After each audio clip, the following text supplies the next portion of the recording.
The True Path Entrepreneur Group Business Coaching Mastermind Program is open for enrollment now. Click the link that you see here to learn more all about it. And if you feel called, book a one-on-one exploratory call with me to learn how you can start and grow your transformational coaching, healing, psychedelic therapy, or spiritual business in 2025. The world needs you and your unique medicine. Don't wait another year to start getting clients and making a difference in the lives of others. The world needs you now. Fill out the application, and I look forward to speaking to you.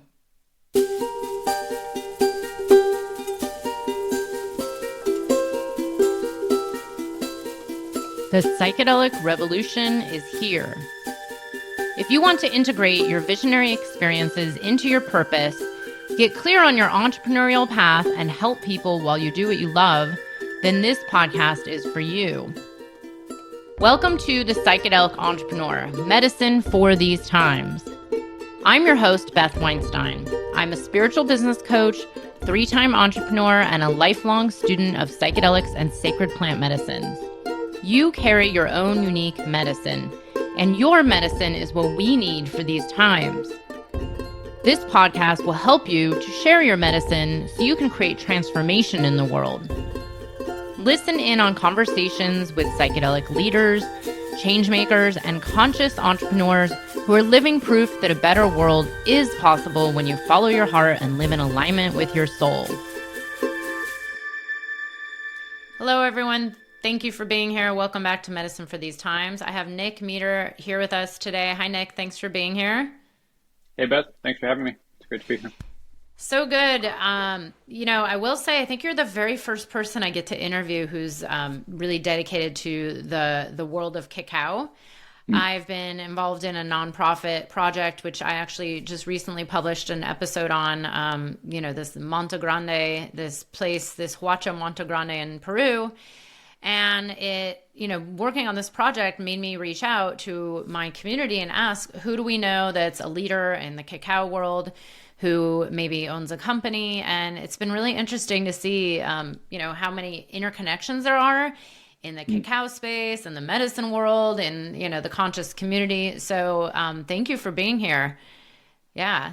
So good to have pleasure. you. I appreciate it. And thanks for doing that on that project. I actually hadn't heard about that excavation project until you let me know. So I appreciate it. I'm glad to hear that. It's interesting. So let me tell people about you, and then I'll tell a little bit about that. And how I even heard about it. So Nick is the founder of Soul Lift Cacao, a social enterprise working with indigenous groups in Latin America who prepare authentic ceremonial cacao using ancient traditions.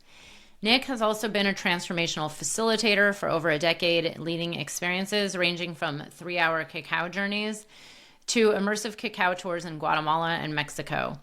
In 2024, Nick became a licensed psilocybin facilitator in Oregon, and he hopes to raise awareness about the historical overlap and potential therapeutic synergy of cacao and psilocybin, which, I had said that too. I'm like, there is always been an overlap, at least as far as I know. But I will say, so the Monte Grande is this ancient temple site that is fairly newly discovered in the last 12 years, I think it's been. And I have been to this part of Peru now 3 times. And last year when I was there, I had heard someone mention, this ancient cacao site. And I'm like, what? How did we not go there? And northern Peru is known for cacao and coffee. I mean, it's, one of the key areas of the country, although, it's produced in many places. And I went this year, and it was one of those moments where you're at a sacred site and you just, it hits you like, wow, this is really special. And a friend of mine who happens to be a restoration ecologist who just thinks like someone who works in that kind of field, one of the questions she asked him is what's your operating budget? And that's when he told us he was about to run out of money, and they've been closed for the last couple months, and now they're running behind budget. So that's what sparked off this fundraiser. And that's how I was led to you. And I knew also there was this overlap of, the medicine space, the cacao. I mean, I don't know about you, but I'm constantly drinking cacao. I always say it's my one true addiction. Mm. But I would love to hear your story, Nick. How did you come to found a cacao company and make this your business? And then how is it interconnected to your psilocybin work as well? Sure. Yeah. Long story, but essentially in 2011, I became very ill, and the only diagnosis I got was chronic fatigue syndrome, or CFS, which is also known as ME in Europe sometimes, I think. But it's just a syndrome, so there never was a really clear explanation for what was going on, and it went on for years. And I was hearing stories of people who had been living with that for decades. Obviously, that was pretty scary. And I was trying everything: Western medicine, naturopathic, homeopathic approaches, and shamanic approaches. Some plant medicine work, hoping that I would just find a cure, essentially. But nothing was really moving the needle. So then, fast forward to 2015. Or even a little bit before that, late 2014, I started hearing about the idea of cacao ceremonies. And I had always loved chocolate, but I just could not understand what would be medicinal or healing or spiritual about cacao or chocolate. So I thought it sounded kind of silly. But then in mid 2015, I was at a small Burning Man, regional Burning Man event, and someone had brought cacao from Guatemala and said it was ceremonial cacao, said they were going to host a cacao ceremony, and it was free at the camp I was staying at. So I figured, whatever, I'll suck up my pride and just give it a try. Because at that point, I had already been in many kinds of healing workshops, and also I had been a facilitator for a couple of years at that point. And I was just really blown away by that first experience. I was surprised how clear I felt, and it was a type of energy that was different than coffee, for example, or tea, anything that's just caffeine. We'll get into the biochemistry later, but the point is, yeah, I felt the clarity, and just like online, I felt like I was back online, or like a light bulb went off is how I describe it. So it didn't really click for me what had changed for a few months, or it was like the integration continued from that first cacao ceremony for months. And early 2016 was the first time as an adult that I went to Central America for 4.5 months. I went to Guatemala, Nicaragua, Costa Rica, visited a cacao farm for the first time in Costa Rica. And I wasn't thinking about starting a business. I was, interested in the healing component, both for myself, because it felt like very quickly, it felt like I started to make some actual progress towards recovery from chronic fatigue syndrome. And then I was bringing it home and sharing with friends, leading little cacao circles in Michigan, where I'm from. And one thing led to another. People started to request that I mail them cacao through, on Facebook. I was just starting to get messages, and it was really dawning on me how difficult it was to get that kind of cacao that I consider authentic ceremonial cacao, that's made in the place where it grows, in a place that has long history with cacao, made by indigenous people, especially. So then early 2018, I registered an official food business at the time that I moved to California. So it all began officially in San Diego County in 2018, almost 7 years ago, and as an e-commerce business. So that's what it has been the most consistently throughout the years, is selling on my website and a couple other places online. Wow. Thanks for sharing. And wow, I have not actually heard like real life stories about healing, like true Yeah. body physical healing with cacao. I mean, we all know it's a master plant. It's a healer. I mean, I know I can't live without it. And I've gone into a very deep space with it. I've done a cacao dieta and had like a relationship challenge with cacao for a little while. So wow, that's fascinating. Now, were you already facilitating psilocybin journeys back then, or how did that come online? And where does that play a part? No, yeah, I've had a relationship with psilocybin personally for a long time. It came to me in more of a party context, to be honest, like music festivals, and I just had no idea what. I had always been curious about psychedelics, but and still, it had a very profound spiritual effect on me from the beginning. I was an atheist, definitely, in my early 20s, and I was no longer an atheist after experiencing psilocybin. I could only call myself an agnostic after that, because I had, yeah, any direct experience of something outside of just our ordinary sensory perception. It was just so profound and so real that I couldn't go back from that. But later on, I did work through the healing process from chronic fatigue syndrome. I also worked with ayahuasca, and that had a profound impact too. I was surprised that I didn't actually seem to help with the recovery from the actual chronic fatigue, but it did give me more of a clear sense of my purpose and mission in life, definitely. And through my 20s, I struggled with depression as well, totally. So the combination of the different plant medicine work and cacao, which I consider a plant medicine, definitely just a gentle one, all those things have definitely helped me to get to a point where that sort of chronic depression and almost like existential despair is not an issue anymore. But I never felt called to lead a psychedelic journey for people until I heard about the legal program in Oregon. And because I had already been a facilitator of different kinds of healing modalities and spiritual self-development for about a decade, I was actually, well, just from where I've come from in my journey, I was very impressed with certain aspects of how the Oregon program is set up in terms of safety and accountability.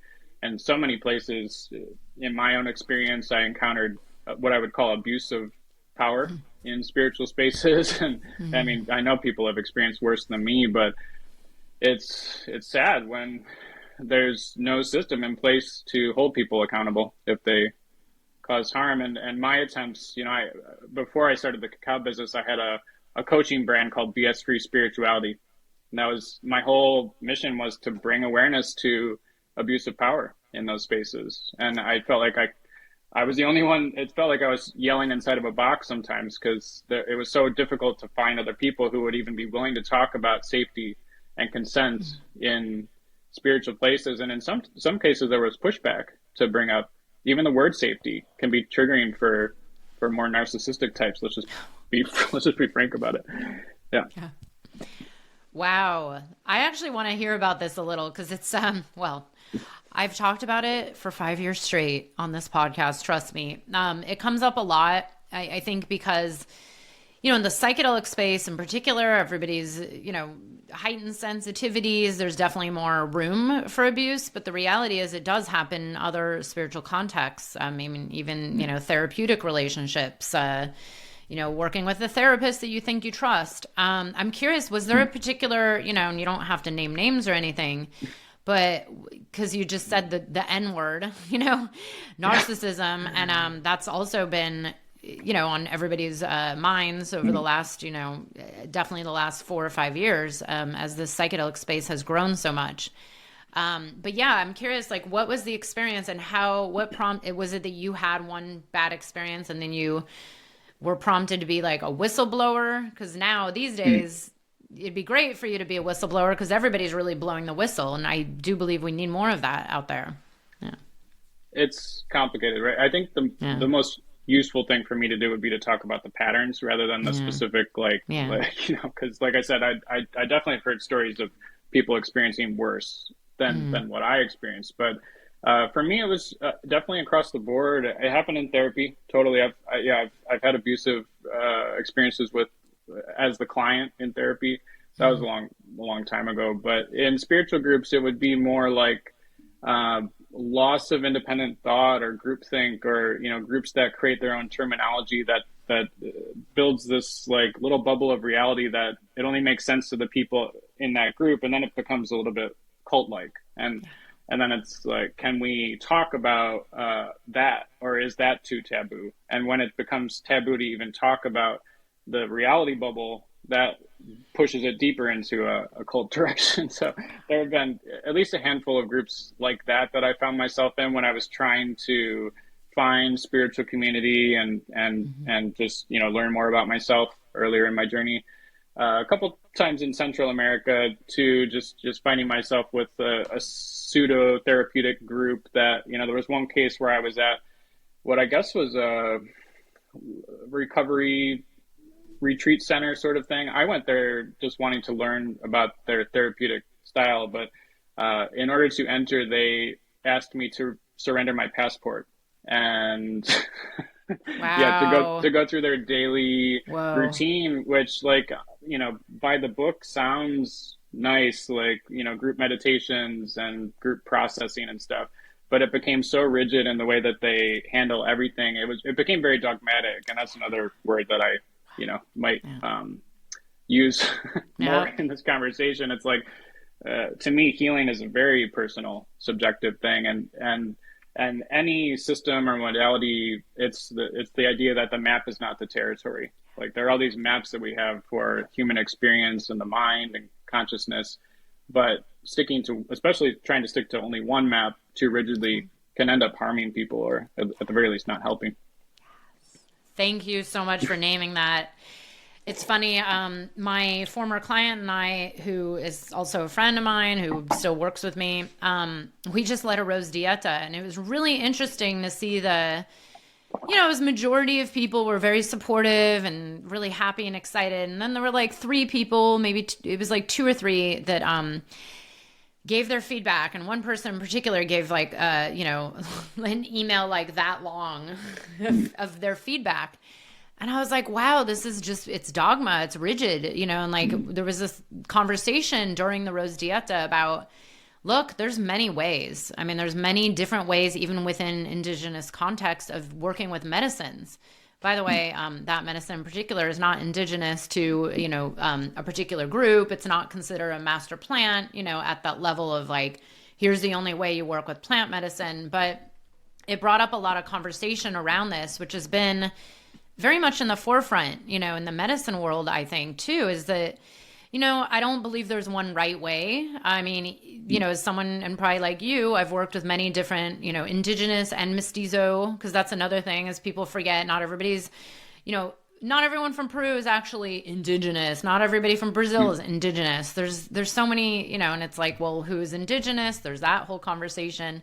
But yeah, the rigidity of like, this is how one thing should be done, and here's what's right or wrong. And then it really, it does start to get to a point where it's like, well, where's the sovereignty and where's the individual healing versus the kind of cult, like almost like, and this is where narcissism can come in. It's like, well, if there's one leader and it's one way.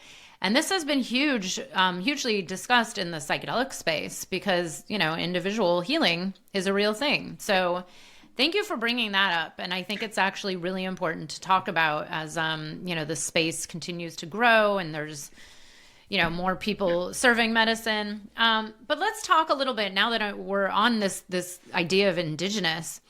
You mentioned the cacao that you sell is made by indigenous peoples. And there's been a lot of,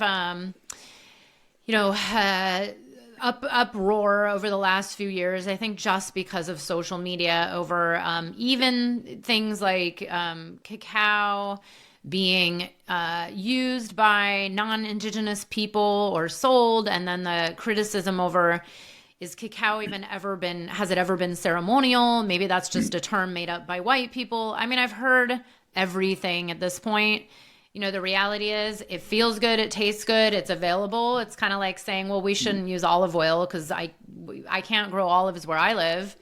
I mean, maybe you can out there, but it's like, how far do we take this? Like no tortillas unless you make them yourself from scratch, I mean, it's a very touchy subject. So I'm wondering, you've written about some of this, which I really enjoyed seeing. How have you handled this conversation over the years? I'm sure you've dealt with all of it more than I have. Yeah, it's very nuanced, and it has been really central to my work, especially since 2017. So even before I started the food business, like I said, I was facilitating. So at that time, I was hosting events that I called Cacao Ceremony, or that's how it was introduced to me, right? For at least a couple of years, I was doing that, and very quickly, by posting the events on the internet, I started to receive at least some criticisms of people who saw that I am a white man sharing cacao, period. Like that was the bottom line for it's very few people, but when it happened, it hurt a lot, because like I said, I was coming from a point of caring so much about ethics and safety and consent and wanting to host, host strong containers for people, whether or not cacao was a part of it. And having traveled to Guatemala and really earnestly wanting to learn more about the history and what's the truth of it, I really couldn't find that much information on the first travels through Central America. It felt like everywhere I went, I was asking people, and they either just didn't know what I meant when I asked about ceremonial cacao, or it was foreigners, mainly at Lake Atitlan, Guatemala. That's really, yeah. So San Marcos, La Laguna, the village at Lake Atitlan, uh, still, I think, is a major hub for people who are curious about cacao. And so I'm trying to decide how to tell this story because, I'm going to not name certain names, but it did sort of come to a nexus there because of foreigners. Let's just put it that way. Foreigners came, maybe, yeah, somebody heard about Mayan people using cacao in a ceremonial way, either historically or possibly still into the current time, and then started selling cacao to foreigners with that term, ceremonial cacao, and hosting cacao ceremonies, meaning, I guess, just some meditative, introspective activity involving cacao.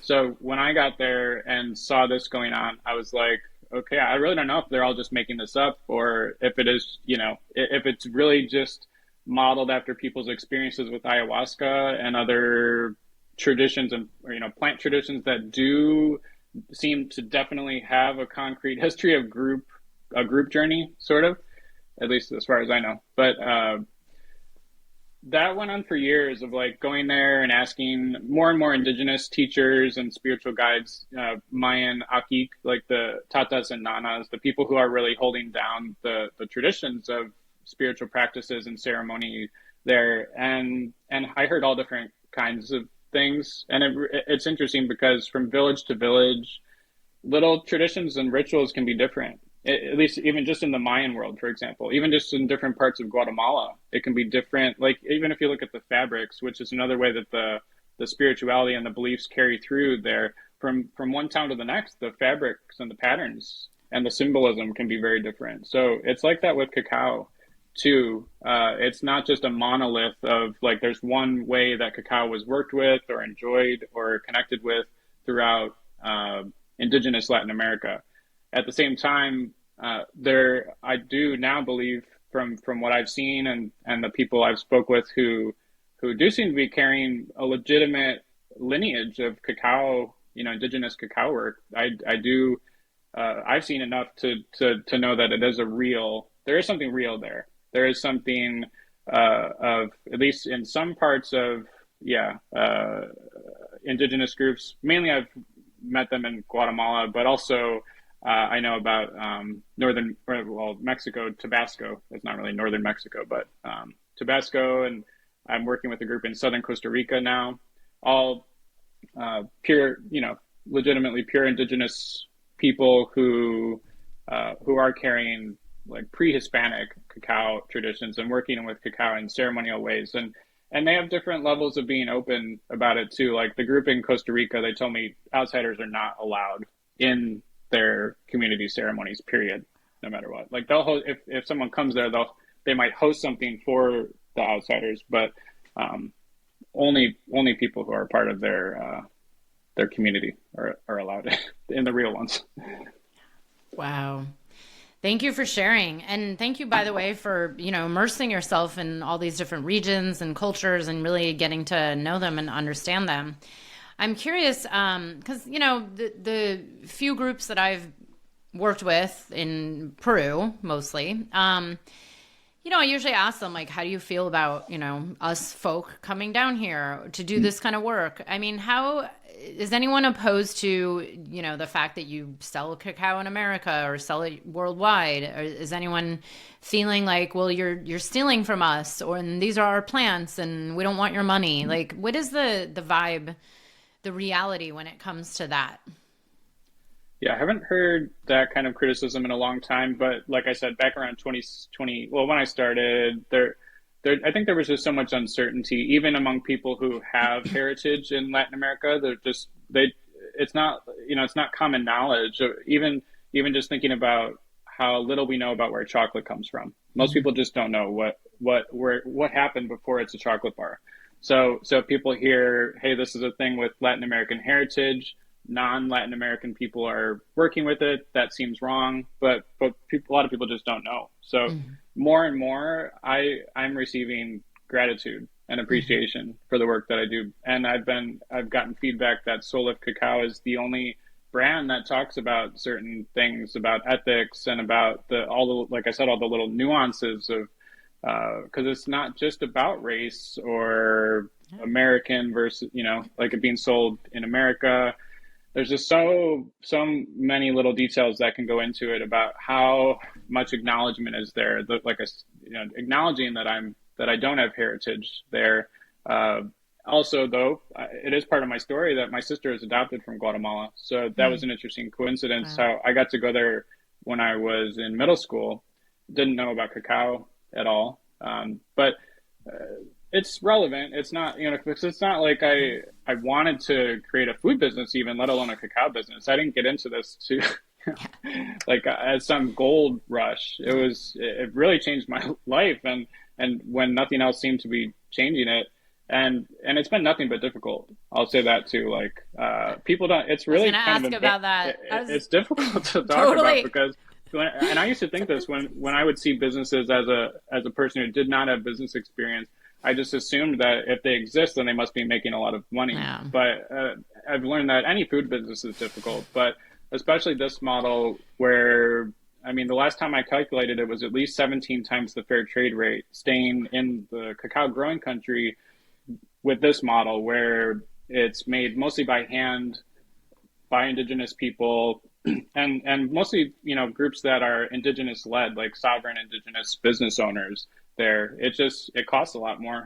Anything that's made by hand, it costs Yeah. more. But then to Yeah. try to make it work as an American business who's partnering with them to try to have that transparency and traceability, uh, I only know, yeah, a couple of other brands in the US that are selling something called ceremonial cacao that is actually maintaining that kind of traceability and traditions. It's funny. I was going to ask you about that. So yeah, there's two things. Because so even working on this Monte Grande project, we were on the phone actually on Monday with the lead archaeologist who's kind of spearheading the whole dig. And, I asked him this when I met him in Peru, and I asked again on Monday. I said, how do you feel about us folk getting involved in this? And what people forget, and this has been my experience, as I've gone down to, the jungles of Peru and brought, gifts and resources and purchased things, textiles or whatever, most of the community actually really appreciates us being there and spending the money. I mean, it's really, if it's one way they continue their livelihood. And what I tell people is very often when you spend time in a lot of these communities, they actually do need money. They're not fully living off the earth. They have motorcycles that need gasoline. They have food that they still buy at the store. They don't grow everything themselves. There's a lot of reality where it's come to this. I think especially in America, I do find it's a very American, like I sometimes almost like a privileged American way of thinking where it's like, well, we're going to glorify all the indigenous peoples and you can't purchase anything or you can't use their products or you can't. But the reality is, a lot of these people, it's their entire communities are, kept afloat by this kind of international trade, whether we like it or not. It's kind of like we could say chocolate is, colonialism and we should all just quit.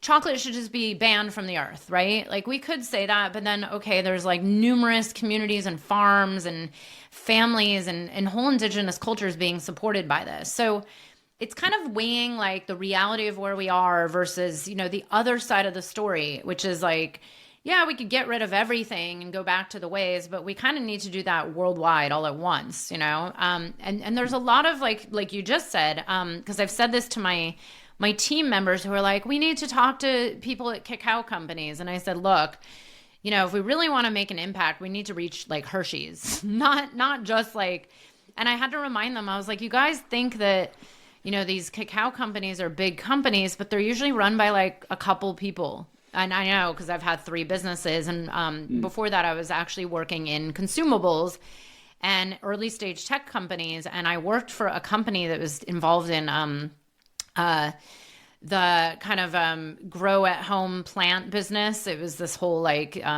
hydroponic plants, and it was very challenging. I mean, it was very challenging to make money on it.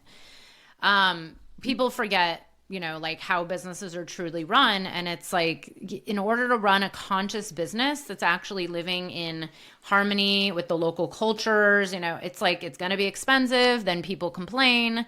Then people go buy the alternative at, the places we don't want to really shop at, because then they think, oh, well, this is the only one I can afford, but then it's lower quality.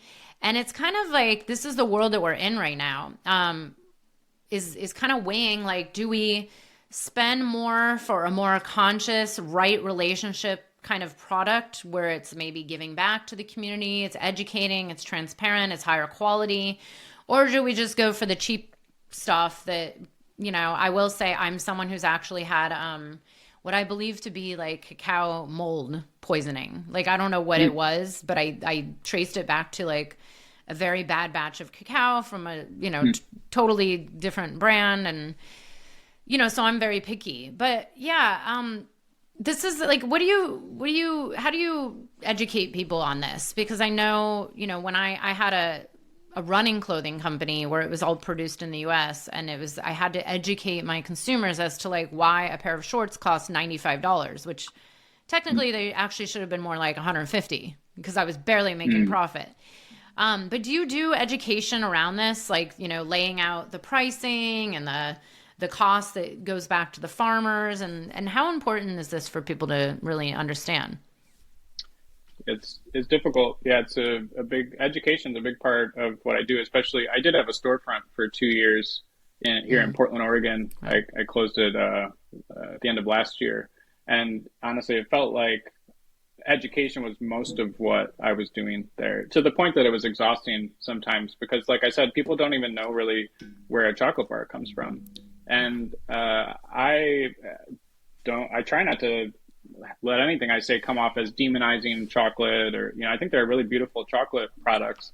I think it's just important that if something is bean to bar where they're importing the cacao beans, or I call them seeds because that's more what they are, but Mm, cacao seeds are imported and processed in a factory, that it's important to call that chocolate and not ceremonial cacao. mm, Whereas most products that are sold as ceremonial cacao are essentially bean to bar chocolate. So I think words matter a lot, and it has a huge impact. And even if there's currently not oversight or a regulatory body about that, but I've got a project going on that I'm finally ready to talk about. But I'm um, building a certification program for ceremonial cacao that is not quite active yet, but it will be by early 2025. So, which I've talked with some of the spiritual guides that I work with in Guatemala, and I'm partnering with another cacao brand on that. So there will be a logo. There are so many certifications these days, but it would be for fair trade. From what I'm told, it just is not enough of a difference for the cacao farmers. That's one thing, but also this will be a logo that says certified ceremonial cacao, and it might be, it's not necessarily meaning that it would be exactly, you know farm to block exactly the same as it would have been done historically. But one of the main things will be that it has to be made into chocolate paste at the source, in the place where it grows, because that keeps so much more of the money there. And my business definitely has a humanitarian mission. That's core to what I do, and I'm willing to put up with the difficulties throughout all these years, partly because of how much cacao has given me, and just yeah, it feels like it's a task that I've been given in life, and it seems like it's going to continue. But anyway, I'm excited about that certification program. I'm also expecting it to be controversial, as with many of the things that I say about cacao. So I'm kind of used to that at this point. yeah. You got to be controversial, and honestly, it means you're probably doing some good work. Every time I get a hater, which again, it's minor, people remind me, oh, you must be doing something right. But yeah, Hmm. it's good. I think that the world we live in is just having conversations like this and bringing a lot of transparency in, also educating people on how you make decisions and understanding what's the difference between one or another. And I will say, when I went to Monte Grande back in July, and they were making claims like, well, this is, they say it's the oldest. There's some arguments over that. They say it's 6,000 years old, and there's evidence. There's actual ceremonial evidence of cacao being used in a ceremonial context, which is also controversial. But they found cups, they found necklaces. There's it's in the literal shape of a woman. There's a womb. It faces exactly east, and it aligns totally directly with the summer solstice. I mean, it's your very typical sacred site, and it's in a region that majority of what's going on in that particular region is cacao and coffee. Like that's pretty much the main commerce. I mean, it's a very kind of isolated area of Peru too that is unfortunately, the airport has been closed for a few years, so it's a 7-hour drive over the Andes, and it totally sucks, by the way. Yeah. But it's worth, it's like, well, people that live there, and, I go there, and it's beautiful, and it's worth the drive. But, if you stop to think about our ancient times, and they say it was the kind of one of the entryways into the Amazon. It's kind of like on the edge of the Amazon. They call it the high jungle. It's the edge of the Amazonian River basin. And if we think back thousands and thousands of years to this little community where they had the right environment, and these trees, and they still have trees that they've traced back 500 years. It's like, well, yeah, I mean, if they were already doing other rituals and other ceremonies, like, why wouldn't they be working with their local plant medicine? That's the medicine that grows there. That's like one of the main plants. And so there's, and it's like on such a deep level, like we never really will know for a fact the truth. But if archaeology and historical records and, stories are coming to this point, maybe it is worth talking about it and having a discussion and also enjoying it. It's like this has been my take, is like the earth makes all these beautiful plant medicines worldwide. And just because, it grows in one place, like who's to say that's only meant for them? I mean, it's kind of like, why is it that plant medicines or psychedelic mushrooms or ayahuasca or even toad medicine, whatever it is, has made its way around the planet? Maybe it's here for a reason. Maybe it's coming out, even Monte Grande. I was like, I really believe this is coming to the surface. It's dug up 12, 13 years ago at this particular time for a reason. And like you said, I mean, you've had a profound healing experience. And this is the greater argument, is like, well, do we only let some people on the planet have healing from certain plants? And that's it. I mean, it's like, well, is that really helpful to the greater good of all? So that's kind of the take I always have, is like, well, what's the benefit to the greater good? If this is actually helping people open their hearts, learning how to, cultivate presence, maybe literally having profound healing, who's to say what's right or wrong? But I also had one more question about the cacao world in general. There have been some, like someone even the other day told me, like, did you know cacao has lead and arsenic or whatever she said? And I was like, you know what? It's probably in my water too. I mean, who knows? Like, it's also a mineral. These are minerals that come from the earth. But there's been a lot of argument over like bad cacao and moldy cacao and, like the quality and, how do you speak to this, and how do you monitor this? And is it true that there's actually like bad quality cacao? I mean, I swear I had this one sickness that was from mold, which was from eating a really bad batch of cacao. And by the way, I was in a totally different country when this happened. But yeah, does that come up in your work? Yeah, I've been testing the cacao I get for heavy metals since about 2020, and I started testing for mold 2022 or 23, and Yeah, because especially in the last 2 years, there's been increased concern about heavy metals in chocolate, primarily because of one article that Consumer Reports put out.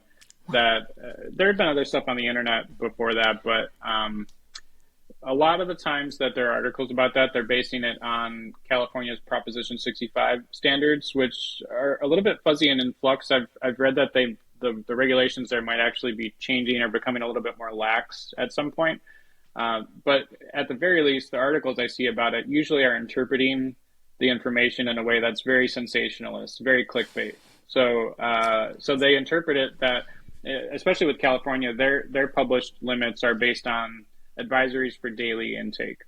But the way that the articles interpret it is if it's at all above the daily intake advisory, then they call it toxic, which to me is actually misleading because the whole point is to be more aware of, obviously a single exposure of very, very high amounts could be damaging for somebody's health. But for most of us, for most products that we're exposed to, it's important. It's more about thinking of over time, exposure over time. So with the idea of having a daily limit, the idea is, to try to think about if we keep it around that limit daily, or it can be thought about weekly or monthly too, because, and it's confusing because there's not a single advisory worldwide. And the California system is, as far as I can tell, the strictest advisory system in the world, possibly. So the FDA, so in my business, I work with Oregon Department of Agriculture and the FDA. The FDA kind of has more authority over it than the state. But at the same time, the FDA doesn't have any requirements for food businesses to be testing. It's a self-reporting system, basically. So I had a little concern come up this year, and I've been in touch with the FDA about this, and it's been very eye-opening to realize that there could be things in our food stream that we don't know about because businesses are not required to test. And and it's not just about chocolate. These are naturally occurring substances. I think the concern with chocolate is it's very weird to me. I think there's this thing about chocolate and cacao that people think it's too good to be true, to be honest.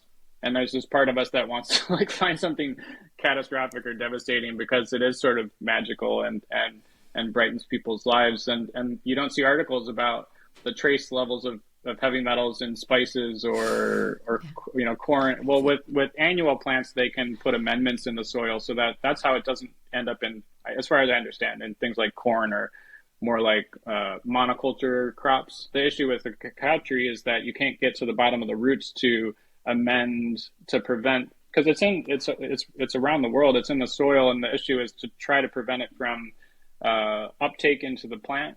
And then also, obviously, if there was lead on machinery that was used, that's another way it could happen. But the only real food supply disaster or I guess a case study that I compare to is a time that a cinnamon producer in South America intentionally added lead to the product to cut his costs. And that ended up in applesauce and made hundreds of kids sick because it was like 2,000 times the FDA limits of lead parts per million. So to me, that's an example. Yeah, obviously a very extreme example. Obviously, there have been other public health catastrophes. Like I'm from Michigan, and Flint, Michigan had the lead in the water, but it's different with liquid versus something in food. Anyway, to go back to what I was saying, I think Solif Cacao has been a leader in testing and transparency, and with mold too. I've never seen mold in the ones that I've tested. Most of them have shown zero mold. One little variety that I had just for a little while had, as the lab interpreted, they said it was barely an amount. I don't even know how to phrase it because it's so abstract. And even the lab sometimes couldn't interpret the information for me because there wasn't a set standard of whether to tell me if there was a problem. It's just so weird. Oh my God. I mean, the way I see it is, there is the reality of being a human here on Earth. And like you said, there's so much that we don't know about. And there's so many, God knows, heavy metals. And, I always say my stepfather got Alzheimer's and he was on one of those like heart medications for so many years, but he was actually extremely healthy. I mean, the guy worked out, Mm. he ran, he played tennis, and then his brain went. And I am pretty convinced it's because he was on this preventative drug for like 20 years. You know, it's like, well, we pick and choose our battles, right? And the way I see it, Mm. hey, if I eat pretty clean, I get my food at farms, you know, I grow a lot of my own food, at least I'm like energetically, it's pretty clean. I mean, who knows? There's rain and toxicity and the soil. I mean, there's a lot of people, and I do believe this. If we can heal the world's soil, I think we can actually heal the world. I mean, that's a whole separate topic. But you know, we also only live once, and I don't think I want to give up cacao for the rest of my life just because there's possibly some traces of a little, you know, maybe this or that in there, because there's probably traces of this or that and other things too. So it's just interesting because it's kind of like you mentioned the word clickbait, and I'm like, yeah, that's totally it. Is, you know, you hear one thing. I mean, I remember hearing when kale was like bad. I'm like, what? Kale's bad now? It's like fish is bad, kale's bad, this is bad. You know, everything in moderation, everything with, you know, really tuning into your body and listening. And frankly, I don't have cacao every day. There was a time where I did. And some days I really want it, and some days I just am okay without it. And that's how I feel with it. But, you know, it's funny when I go to a party now or an event or friends, you know, many years ago, it used to be like, bring a bottle of wine. Now I bring cacao, you know, and that's Yeah. the way I see it too. It's like, well, what's better or worse for me and my body or, you know, the community? It's like we used to go out and just get wasted, or, you know, maybe people do whatever their vice is, and if it's, you know, a cup of cacao, it's okay. But I would Yeah. love to hear a little bit about your experience as a psilocybin facilitator who's legal, licensed facilitator in Oregon. You went through the training. I was telling you off camera that I've had some clients who are very involved in the Oregon training programs. One of my former clients opened Oregon's first psilocybin service center. What's the vibe in Oregon these days? I mean, we had all the kind of frenzy. I know it was definitely a lot of ups and downs, but yeah, what's going on? Are you doing, you know, $20,000 psilocybin sessions like some people? No, no. I think the price seems to be coming down, even from last year to this year. The Wow. price, the average price seems to have come down. But yeah, just to be frank, I haven't started working in the legal system because, yeah, like I said, I got my license in June, and it's just crickets for me so far. Even to develop relationships with service centers here, many of which are struggling because the costs are so high for anyone with the license. The service center license fee is higher than a facilitator license fee. So there are a lot of things to consider. I think it's all for the better. I think, you know, I still am really, really glad that this happened, but it's going to take some time to you know, make changes. And yeah, I just I don't know, I The spaced out a little bit. fees. I was thinking Yeah, no, about cacao no. too. Yeah, yeah. It's good to talk about this because you know, I had one client who I was working with who kind of fell into this role but helped open this service center. And I remember hearing about, oh my God, the amount of, like, you know, regulations and red tape and legal fees, and then the mandatory setups. Like, I guess they have to have a certain amount of people. And I mean, you know, these sessions are not short. They're, you know, they're kind of long. And then, yeah, I've heard about the fees, and that's really interesting too, that the service center pays a fee, then everybody trained pays a fee. And then there's, The isn't it farm, true? Yeah. And the lab, the training groups all have a licensure fee. Yeah, so like wow. the net positives of this happening far outweigh any of these challenges. It is unfortunate if somebody left a full-time job and then found themselves with not enough clients, essentially. That's yeah, that's a bummer. But or if a service center has to close. But I just, you know, all the time I'm thinking about the positives that come from this, like having a system, a reporting system. If something happens, a client can report something to the state office. That's incredible. Actually, that's like just such a huge thing for any kind of healing or self-development work. I felt like I didn't even know what to do in therapy as a client if I felt like someone was, you know, causing harm. Also, just to be sure about where it comes from and dosage, like all, to have that sense of safety and trust in all of those things. I think part of the issue is that a lot of people don't even know this is happening yet.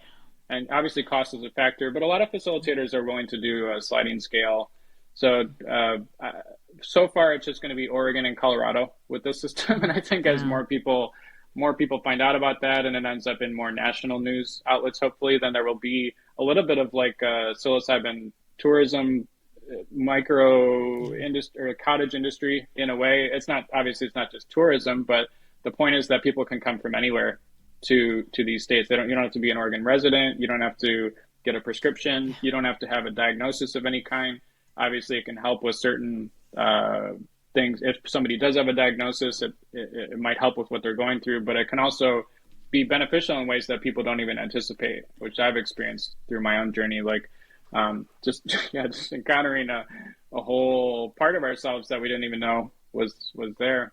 And so part of my thing will be trying to bring cacao into this work, both through my own facilitation and awareness. And yeah, my research into the history is really there's a lot more to learn there, and I'm trying to be patient because it's one of those areas that I think it's just going to take time to find out where and how and they might have coexisted in healing or spiritual settings in indigenous places. But cacao presents this opportunity to have traceability back to those cultures, at least. Whereas in the Oregon system, for good reason, the mushrooms have to be grown in a lab in Oregon, right? Just for the testing and for the safety. But then it does, at least in that sense, and maybe in other senses, cuts it off from the indigenous past, which I think is going to, continue to be a controversial thing. There needs to be more. There's a requirement to have social equity training for facilitators. There's a requirement to have a social justice statement, essentially, or a social equity statement, like on our website, and to submit that to the state. But there do need to be more, I believe that there need to be more indigenous voices involved, more ways of incorporating people of color and disadvantaged groups, because just to be frank about it, it is currently white dominated Yeah. in the legal system right now. And yeah, and I mean, it's a catch-22. I've been talking about this for 5 years straight, that it's so, it's very inaccessible for a lot of people. I mean, it's Yeah. kind of, it's always been, even in, I mean, the only other way is like, large groups, and that's a whole other thing. And then, then it requires multiple facilitators, and, I mean, there's so many nuances. And yeah, I think having discussions and, like you said, taking the time, I mean, it's definitely going to take time. And because I always had mixed feelings about the legalization, because there's pros and cons. It's maybe causing potentially the regulation is worse for the underground, or limiting for those that want to do the legal above ground work. But at the same time, I do believe it is more beneficial, just the conversation, having this be out there and be available, and having certain practitioners like not doing this, living in fear. I'm wondering, what is your feeling on how the underground, people that are not legal, how is that working in Oregon? Do you feel like there's an increase or a decrease, or it's kind of remained the same? Like, what is your feel about that out there? It's to be determined. I feel a little bit hesitant to talk about it because obviously It's that's the legality underground. piece. But Yeah. Or yeah, others, not it you, just but seems others. Yeah. it seems like it's going to coexist, and at the very least, if more people working in the underground are also going through a training program, then at Mm-hmm. least hopefully that would increase awareness about ethics and safety. Because I've been leading facilitation trainings for cacao since 2017, and they've always incorporated things about safety and ethics, but that only brings in people who are interested in cacao, which is a gentle plant medicine. Whereas I'm noticing that there's such a vast number, such a larger number of people, or a bigger market, you could say, for people who are interested in psychedelics. It's incredible, actually. It's just reaching so many more people than I've ever been able to reach on the topic of ceremonial cacao. Yeah. So now I forget what, oh yeah, Yeah. about trainings and ethics. So even if people are working underground, obviously there's still a danger there. And I've heard horror stories, but sometimes those stories are still happening in circles tied around a school that, like, Mm. not, again, not to name names, but like if there's a psychotherapy school that has a lot of people working underground in psychedelic work, and there's not an accountability system, and then horrible things happen, like really horrible things. Yeah, I've just heard I really know. Yeah. horror stories. So I so know some. hopefully, I've also seen sometimes, though, not just on the topic of psychedelics, that it's possible for there to be community accountability that happens, Yeah. and especially with social media and just with people, I really value the fact that there's a professionalization of the term facilitator that's happening through this. So, because to me, I've always felt like that term is how I identify, or I have for a long time as a facilitator. I considered going to school to be a therapist, or some of these other things, and my intuition always told me that wasn't the right path for me. But as a result, I've been always on kind of a mystery school path, and always kind of on the fringes of healing and self development. And it can be difficult even now with a license to convince people of the fact that how much experience I have as a facilitator, and how confident I am in leading people through a journey where they can really encounter deeper parts of themselves and still feel like they're supported. Unless somebody was already doing that for years in the underground, it's like that is the state of things, that those people are the ones who sort of in a way have more credibility now that there's a legal system. Yeah. Yeah, and I mean, it's really fascinating because, oh my God, I can't even tell you the amount of stories I hear very regularly too. And yes, in therapeutic settings, I mean, people that are just, totally public, not doing anything illegal, it happens constantly. And there are some people I know, starting to work on this. There's one plant medicine pure accountability group that I know of that's I know it was because I interviewed somebody about it, and now I forgot what it's called, but it was kind of facilitated by someone that was working with Chakruna.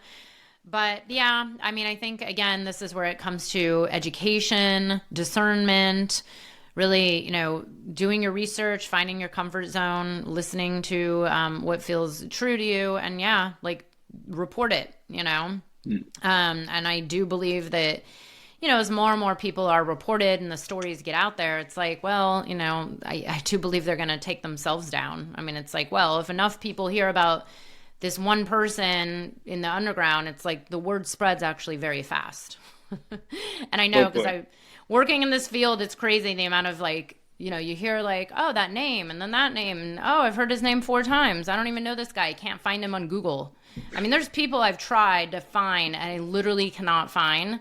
But I've heard their names enough by multiple people to know, like, okay, there's something weird going on here. And then I tell someone and that person tells someone. And so this is where it's like, I'm constantly saying, keep your egos in check, do the work. And like you said, the amount of people at least going through the training programs, even if they stay underground, like at least that's something. It's more than just kind of figuring it out in the underground by yourself and potentially doing harm. So thank you for speaking up about this, and thank you for doing your work. And we'll see how this all plays out. And I can't wait to see, what you bring out there with the cacao certification, and speaking about the interconnection of cacao and psilocybin. But in the meantime, Nick, can you tell people, where can people find out about you, Soul Lift Cacao? Do you have anything coming up that you want to share with the audience? Yeah, soulliftcacao.com is the main way. We're on social media, Instagram, TikTok, Facebook. If you just search Soul Lift Cacao, I'm not sure when this will come out, but I can just say I do have cacao tours so far in Guatemala and Mexico.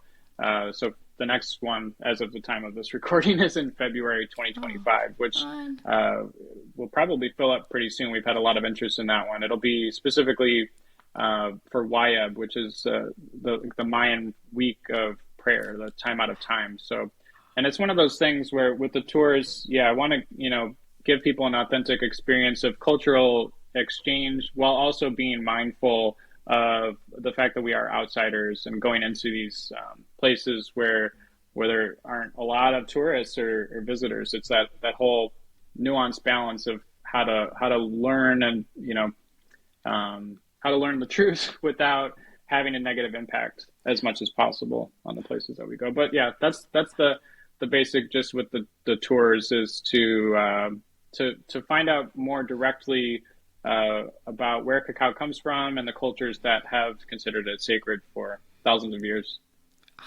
That sounds so fun. Well, we'll have your links right here in the show notes, all your social media. Nick, this was a great conversation. So much fun. Yeah. I can't wait. Once I'm out with all my Peruvian cacao, I'll order some Soul Lift. Awesome. That's one thing I stocked up on this summer. Lots of Nice. good cacao. Yeah. Well, thanks so much for having me. It's been great talking with you. Thank you. I hope you enjoyed the episode. If you're feeling inspired, I'd appreciate it if you showed your love with a review. And check out my YouTube channel where you can find the video version of this podcast. You can also head to bethaweinstein.com to learn more about me and grab my free business growth trainings.